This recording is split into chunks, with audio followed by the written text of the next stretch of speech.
Okay.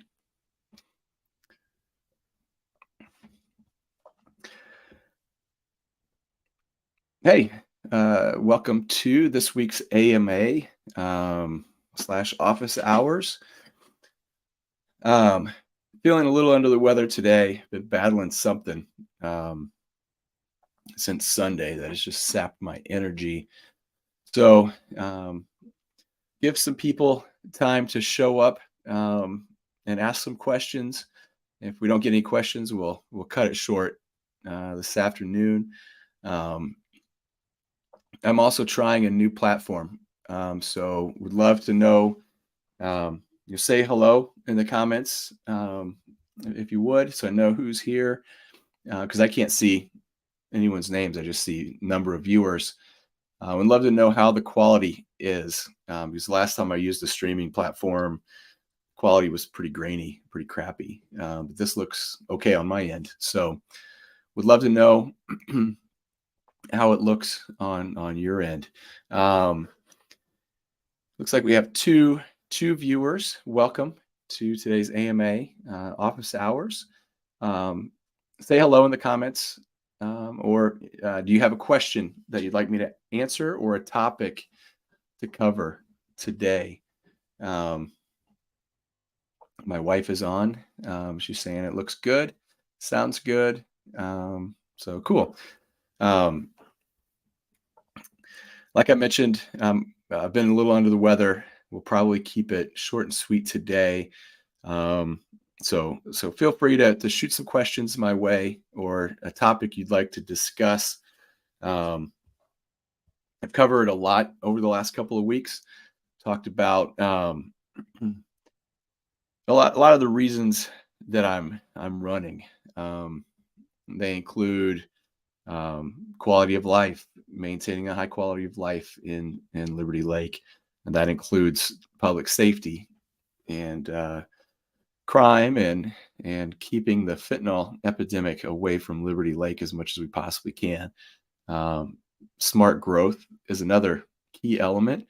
Um, Growth is inevitable, but it has to be smart growth. And I just feel like right now um, we have some. I just feel like the vision of the community is different than the vision of maybe even the council, planning committee, and and especially some developers in the area. Um, so, and the other thing is just staying in our lanes, no political agendas, um, drag things out. I was sent an email by I think it was a newspaper in Cheney. It looked like it was sent out to everybody who was running for city council in Liberty Lake and just wanted some quick background info, name, age, family info, education, business, career, stuff like that. They had two questions. One question was, do I feel like our city council has been efficient um, in the way they've dealt with things? I'm paraphrasing. And I answer that question as no, because I feel like the city council, I feel like it takes a long time to get some things done. I feel like the whole library issue drug out for almost a year. It kept interfering with other things, and I felt like it was politically motivated and was really taking away from the focus of what the city council should have been focusing on, and just drug out way too long. Um, and so, no, I don't think that the city council has been efficient in how it's operated. And so, um, that's how I answered that question. Um, and I think the second question was, what's the single most important issue facing Liberty Lake? And my answer was growth. And you've heard me talk about it before about smart growth. But I really think that we need to truly understand the impacts of what we're doing, how we're growing, what it means. I mean, I look around Liberty Lake, we have access to a lot of things, um, but I feel like we lack a little diversity in terms of what we have access to. I mean, they're building a Les Schwab tire place. We already have a tire place, and there's several in the valley. You can go to Post Falls, and so to me, I don't know if that's the best use of our land and real estate. We also have a ton of dentists, which is kind of weird. Every time new construction goes up, I made a joke of it a while ago that um, every time I see construction, I joke that's probably another dentist office. And now my 5-year-old who heard me say that a couple of years ago, every time he sees construction, he says, "Dad, is that another dentist that they're building?" So that's really weird about how many dentists we have per capita here. Um, we have a lot of great restaurants, but it's very heavy on the pizza. My wife and I noticed that when we moved here in 2016. And don't get me wrong, the pizza is fantastic, but a Thai restaurant would be great, um, and a little bit more diversity as far as options. Um, so, so those are some things, but also just like we're rezoning a lot of things. We're getting requests from Greenstone to rezone different areas. Um, and I feel that we are being amenable to those requests. We're rezoning with the understanding that it will be used in one particular way. And I feel like recently we've had a proposal to rezone, we've approved it, and then next thing we know, the plans have changed. They're going to put something different there that wasn't what they initially outlined in their proposal. And that rubs me the wrong way. There needs to be integrity, there needs to be trust and transparency. And if we're going to have a developer like Greenstone who has so much influence and owns so much in our city, they need to be upfront and tell us exactly what they are planning to do with it. We don't need bait and switch. And I feel like that's what's happened recently in a lot of ways. And that irritates the hell out of me.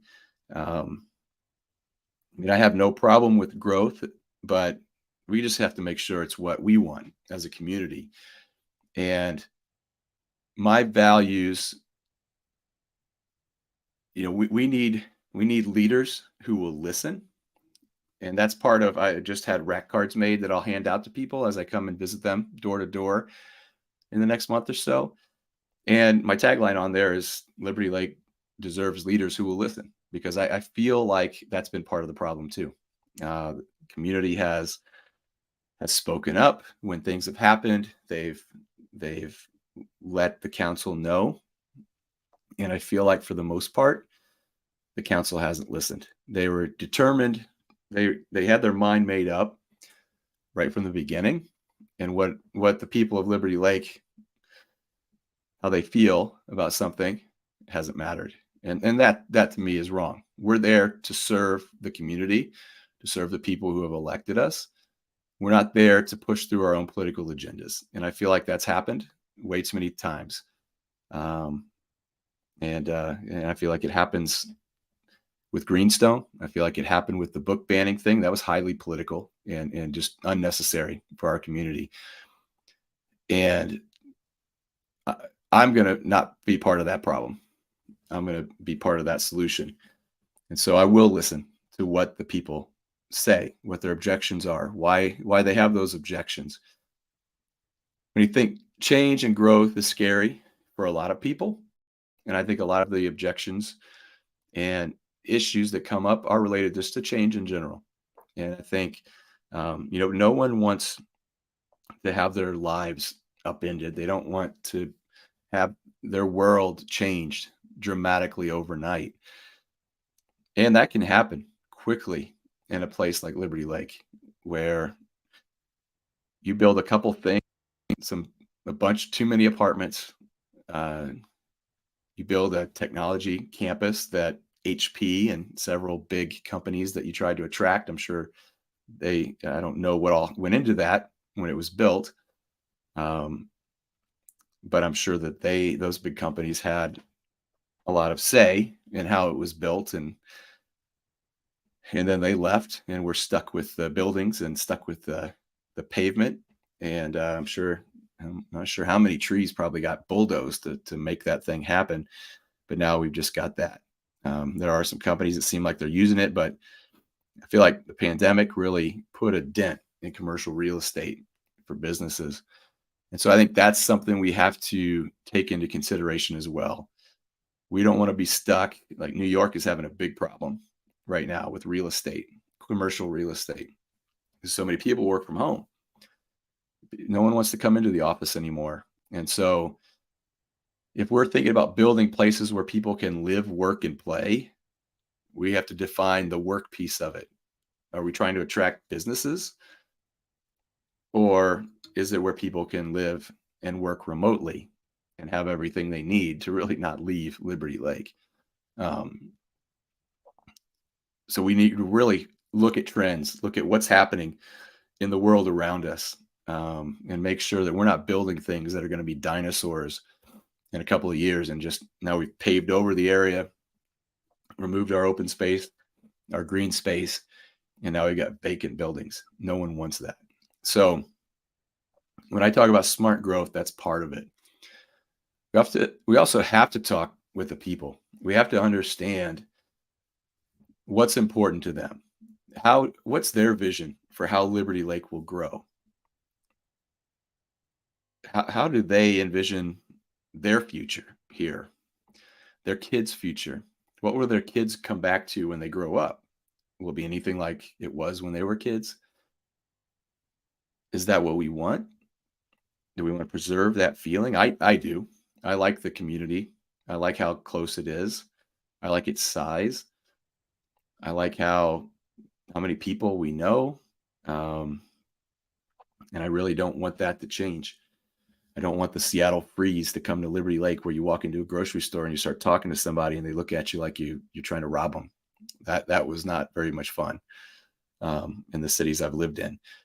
And so I think, and I think that's my advantage to this, is I've lived in other cities. I've seen big cities, small cities. I grew up in a very small town in Indiana with about 1,000 people, and now it's shrunk.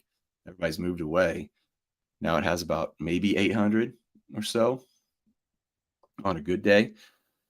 I've lived in big cities. I've lived in Los Angeles for a year. I lived in Denver for quite a while. I lived in Seattle. I lived in smaller towns in Colorado. I lived in Greeley, Colorado. That was growing like crazy. When I lived there, it went from like a sleepy rural community to just booming overnight. And I saw what that growth looked like. And so I know that, a lot of times I see in these campaigns, people tout the fact that they grew up in a place. My opponent has talked about how he grew up here. That's great. I mean, it's a wonderful place. My kids are going to grow up here. They'll be able to say that. But it also doesn't give you the perspective of what it's like in other places. What happens when a community grows fast? What are the bad things that can happen? What do you need to look out for? What are the good things that can happen that you can communicate to other people and assuage their fears? And so I think the fact that I've lived in so many different places of so many different sizes, it gives me a perspective of what growth is and can be. It's also why I live here. I don't want to live in a big city. I mean, I personally loved the weather in Seattle, but there was a lot of stuff I didn't like. The lack of friendliness was one of them. And that's what attracted my wife and I to Liberty Lake and Spokane in general. We came here to look at houses. We were blown away at how nice people were. And that was a big, big attraction for us. We wanted to live in a place where our neighbors wanted to get to know us and where we could get to know them. Not a place where people pull into the garage and shut the door immediately and don't say hi, don't wave, don't do anything. That wasn't where we wanted to live. And so I want to maintain that feel in that environment. And so So I think for me, it's an advantage that I've lived in so many different places, um, and that I have that depth of knowledge of what it's like to be in other places and why this place is so great compared to all those other places. So so yeah, I mean, I hope my kids live here their rest of their life. They grew up here and stay here in Liberty Lake or Spokane or close, and that would be great. But I also, if they want to see other things, that's great too. And I think they realize just what a fantastic place this is that they grew up in.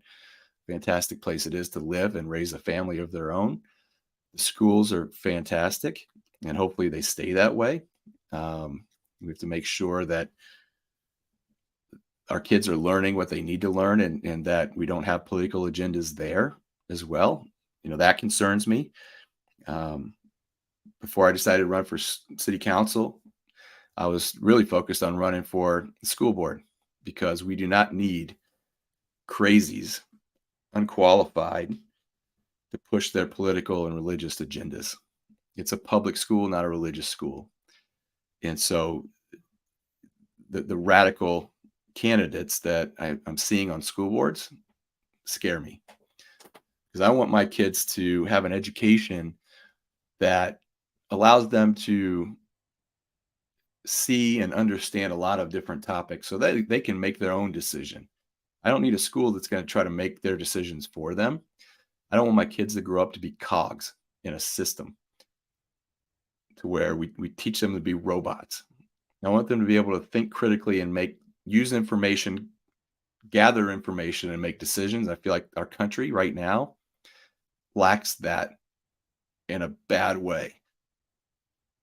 People don't know how to get other information. They don't know how to vet sources. They don't know how to look at both sides and come and make a decision for themselves. They just listen to their echo chamber and trust what people tell them. I do not want my kids to have that education. I think our education has failed us to this point and put us in this mess. And so you have a lack of critical thinking, a lack of ability to come to your own independent conclusions on things, coupled with social media, and you've got the mess that we're in now. And so for me, I take pride in being able to look at both sides, to all sides. Sometimes there's more than two sides. A lot of times things are not black and white. As much as we want to live in a black and white world where things are simple, it's never been like that. If you're just watching Leave It to Beaver, which is my favorite show of all time, the world was never like that. It never will be. 50s weren't as great as it seems like some people portray. It certainly wasn't great for certain people in our society who had no rights, had to go to the bathroom in separate bathrooms, couldn't vote. I mean, we don't need any of that stuff. And I feel like that's where we're headed in our education system, to me, is to blame. And so I know that was a rant, but that's how I feel.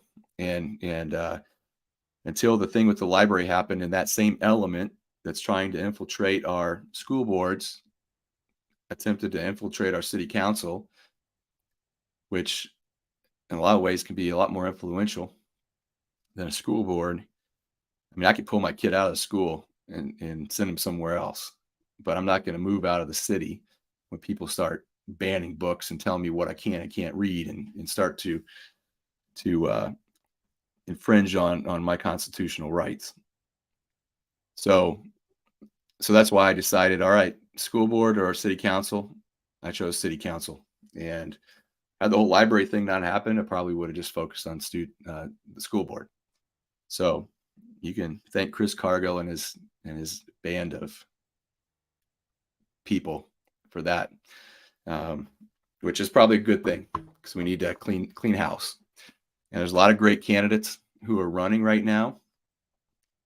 Michael Hamblett, Linda Ball, Annie Kurtz, Dan Dunn. I mean, Dan Dunn and Annie are, in my opinion, phenomenal. If you ever get a chance to to watch or listen to a council meeting or go. Dan Dunn is one of the most impressive people I've seen in a public office. I feel like he's very, very thoughtful. He really takes the time to explore all sides of everything. And I think he's pragmatic. And so when I think about how I will serve on city council, Dan Dunn is my example and who I will strive to be like. Because I'm very impressed with him. I'm so glad he's running again. It's crazy that he's got two people running against him. And so go vote for Dan. We need him on our city council. If I don't get on, whatever, we need Dan. We need a voice of reason. We need someone that's pragmatic and thoughtful and not politically driven. And Dan Dunn is that person. So if anybody wins their seat, I hope to God it's Dan, because Liberty Lake needs him. But anyway, the other candidates are awesome. And take a look at them. I'm sure all of us at some point will make our rounds and knock on doors. As an introvert, that scares the hell out of me. But I know our community is a great community, and I'm not that worried. But it's still tough to knock on somebody's door and feel like you're invading their privacy, or it's a lot different than sending an email. So I would prefer an email, and then I would prefer a call. And last, I would prefer knocking on someone's door as far as just how I feel I'm putting them out. But I know it's important. It's important to get out, talk to people, let them put a face with the name. I want to hear what people's concerns are out there. I mean, I have my own, and that's what I'm running on. And I've talked to a lot of other people, and I'm taking into account what they've told me. And I want to hear from other people. I want to know broadly, what are the concerns? Do they align with what my concerns are? If not, how can we work together to make sure we go forward in the right way? So that's what I've got for this week. Wasn't planning on talking this long, because you can probably tell my voice is trashed and I have zero energy. But I guess talking about this stuff got me a little fired up, and that's why I'm running in the first place. I mean, I'm fired up. I want to make change happen. I want to make Liberty Lake a great place, and it fires me up. If I didn't have this passion, it means I didn't care. I'm not the kind of person who just wants to run for an office for the pat on the back to tell people, hey, I'm on city council, I'm a big deal. I don't want that at all. I want to make a difference. And I think Liberty Lake City Council needs a new direction. And that's why I'm running. And I'm running because I'm passionate about it. And if I wasn't passionate, I wouldn't be running. So sometimes I get excited, I get emotional. You can probably tell the energy ticks up. That's because I care. And I'm not the kind of person to just like cover up my emotions. I just don't work that way. I would have been a horrible actor, which is why I'm not an actor. That's why I'm a marketer. And so you're going to get the real me. You're going to get my thoughts, my opinions on things. And I'm not afraid to be wrong. I'm not afraid to change my opinion when I have enough information. And I think that's another strength, another reason that I should be on city council. It's because I'm not so stubborn that I'm just going to dig my feet in and say, no, this is how I feel. This is what I think. If the information is presented to me and I can look at everything in front of me, then I can make a better decision. And I will change my opinions, change my political affiliations. I was wrong about, I mean, I wasn't wrong at the time, but I changed because that party's values changed. Their focus changed, wasn't aligned with me anymore. I changed to some degree. And so, perfect storm, I no longer associate with them. So yeah, I'm not afraid to admit I was wrong. And and not afraid to change my opinion if presented with the right facts. So I'll leave it at that. It's 4:30. Thanks to everyone who joined. Appreciate you stopping by. Hope to see you next week on the 18th, the same place, same time.